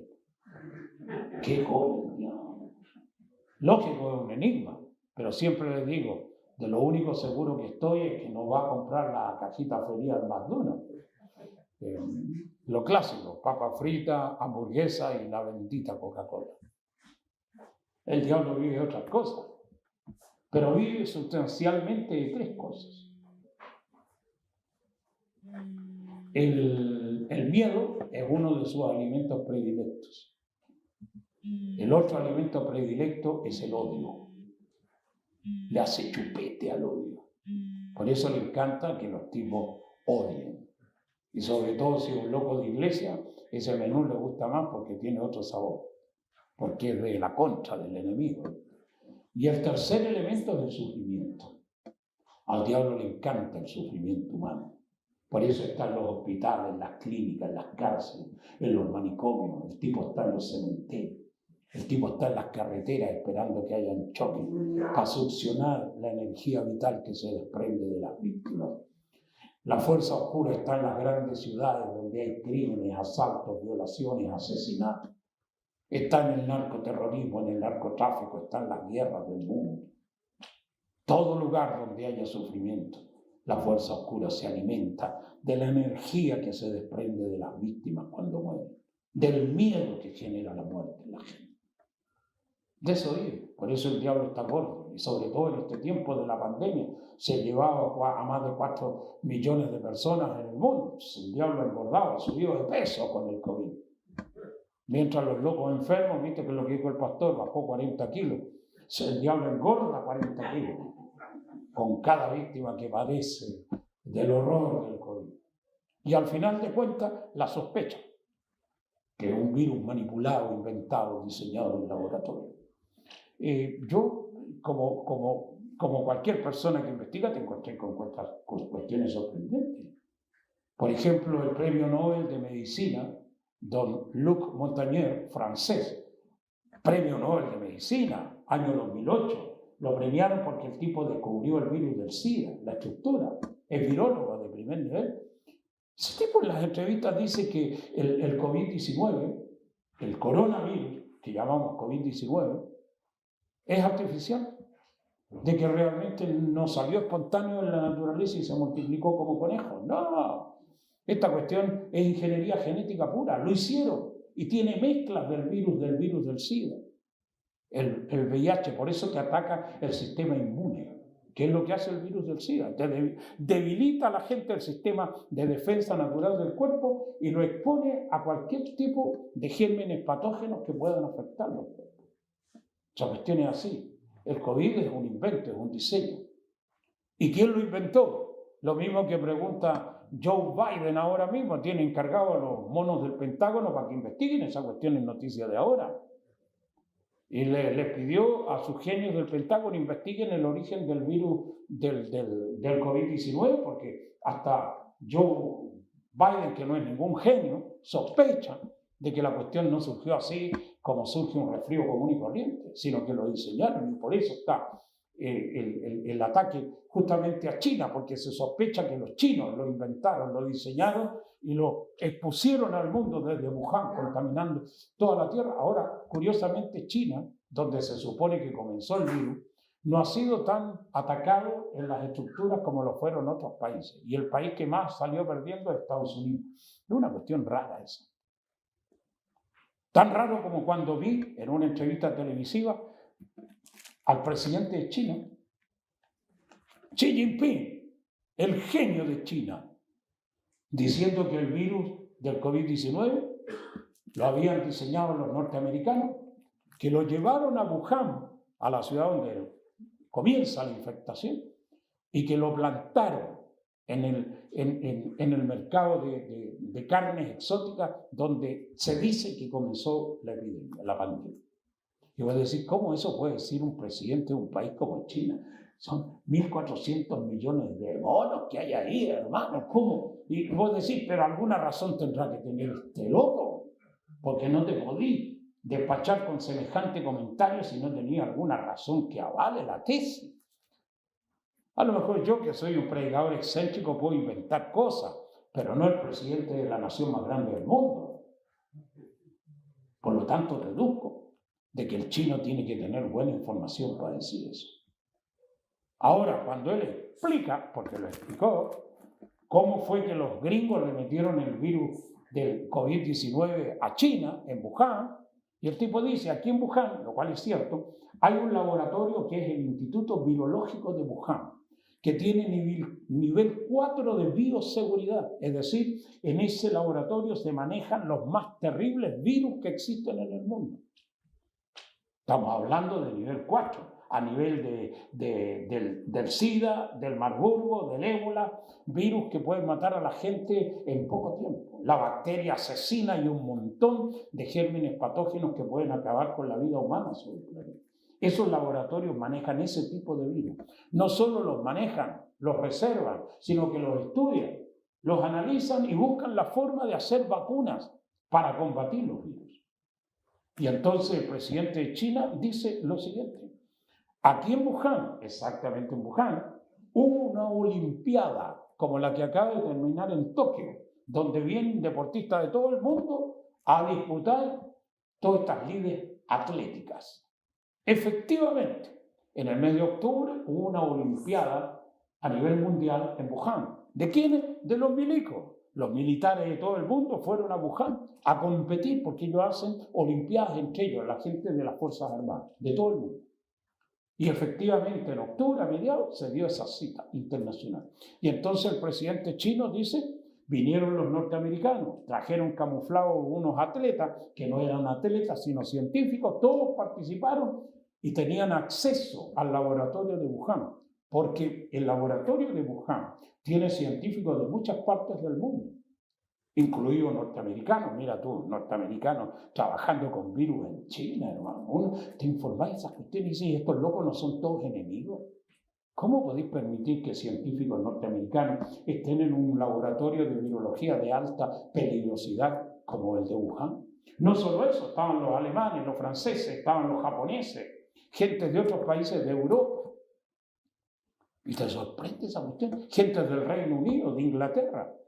Científicos que viven ahí en el laboratorio de Wuhan. Ahora recientemente se ha descubierto que Estados Unidos ha puesto millones de dólares para ese laboratorio de Wuhan, donde se esparce el virus. Y hay un doctor que se llama Anthony Fauci, que es el principal experto en medicina en Estados Unidos de América, que está en el gobierno de Joe Biden ahora mismo, y que fue durante todo el periodo de Donald Trump el asistente principal de salud pública en Estados Unidos de América. Mira vos. Esos tipos fueron los que gestionaron millones y millones de dólares para apoyar la investigación del laboratorio de Wuhan. Así que los americanos, cuando llegaron a las Olimpiadas, los científicos tenían acceso a todas las instalaciones. Y el presidente chino dice que ahí esos muchachos fueron los que sembraron el virus, que lo traían preparado a Estados Unidos de América, que lo metieron en el laboratorio de Wuhan y que lo expandieron en la ciudad de Wuhan, los norteamericanos. Por lo tanto, los norteamericanos hicieron el virus. No puede ser. Eso no lo sabía. Siempre así. Yo no lo sabía. ¿Y qué importancia tiene si vos no lo sabías? La cuestión es lo que pasa en el mundo. Son cuestiones terribles y espantosas. Por eso, cuando analizamos esta realidad, nos encontramos, esta y otras realidades, nos encontramos con la palabra de Cristo. Mateo 24. Lo primero que le dice lo mismo. Pero lo primero, la primera frase, cuando le pregunta al Señor qué va a pasar con este tiempo, lo mismo que estamos haciendo ahora. La primera que le dice Jesús, que nadie os engañe. ¿Qué quiere decir esa frase? Que todo lo que venga es cuento chino, mentira. Son cuestiones fabricadas, hechas. con un propósito que la gente no ve en el primer momento. Pero nosotros estamos aquí, a los pies de la palabra. Es como dijo el apóstol, el diablo tiene muchas estrategias, pero nosotros no ignoramos sus maquinaciones. O sea, el cristiano alguien de nuestra iglesia, hermano, tiene que meterse al estudio, al análisis. Me recuerdo el caso de ese tremendo profeta que fue Eliseo, el partner del gran Elías. Dice que tenía la posibilidad de escuchar y de ver lo que estaba pasando en esos comités de guerra que tenían los asirios. Los locos planificaban, vamos a irnos por este camino, vamos a atacar a Israel.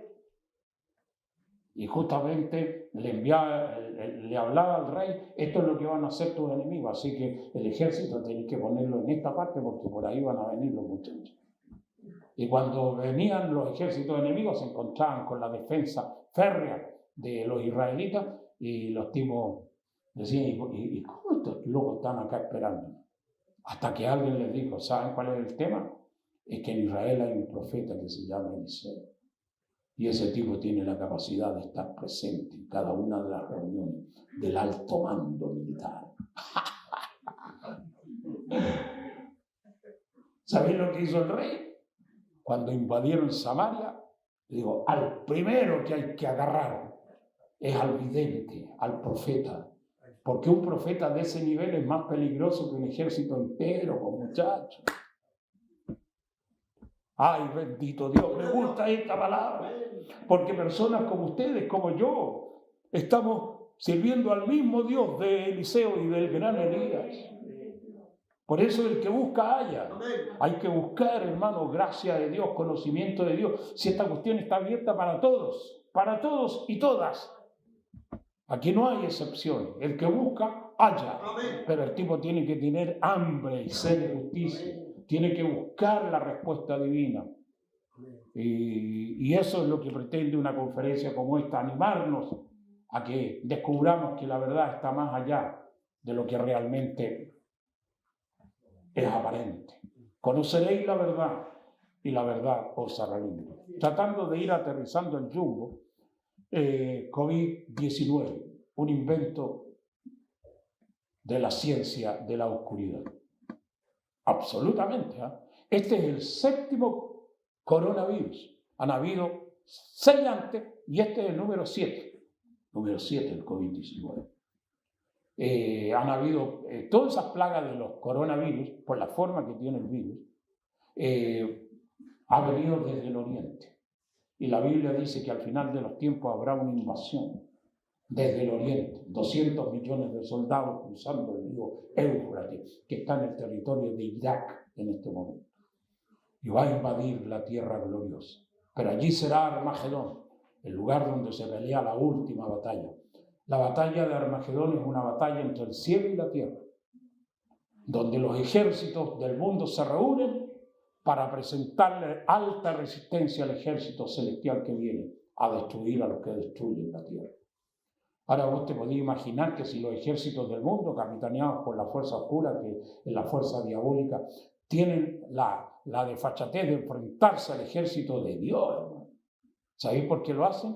Porque la tecnología que les va a transmitir el diablo, que ya se la está transmitiendo hace rato, es tan inmensamente poderosa que los tipos creen que realmente pueden derrotar a Dios y su ejército. Por eso están en el campo de batalla, si no se hubieran rendido y hubieran dicho hasta aquí no han llegado. Pero no, van a presentar batalla. Eso significa que las tecnologías diabólicas son terribles, ¿no? Terribles. Y ahí vienen las especulaciones de los tipos que te hablan de HAARP, de los que provocan los huracanes, de los que hacen los ciclones, de los tipos que provocan terremotos, todo ese tipo de gente.